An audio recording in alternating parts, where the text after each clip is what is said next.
Let's find out how we can create a simple mutation in GraphQL using Postman. Mutations allow you to modify the server-side data.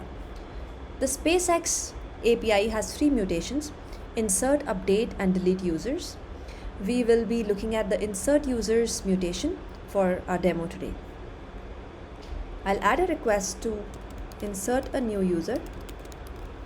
We will change the HTTP method to post, and our URL remains the same. We specify the operation type, which is mutation in this case, and then an operation name. Both of these are optional, by the way. Then we mention that we are going to use the insert users mutation. Now let's look at the schema to see how we can frame this request.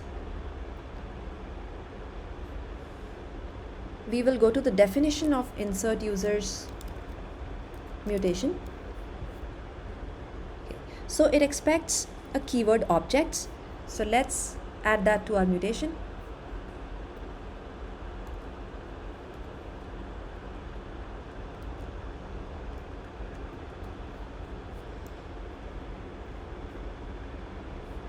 Further, it expects the details of the type users insert input. So we'll quickly check its definition for its fields.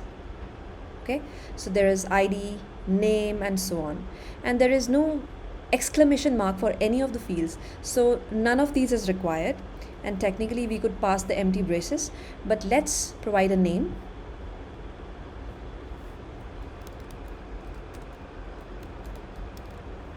Okay, we need to provide the output fields as well.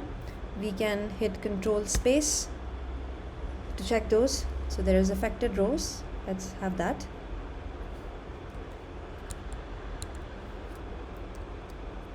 And then there is returning.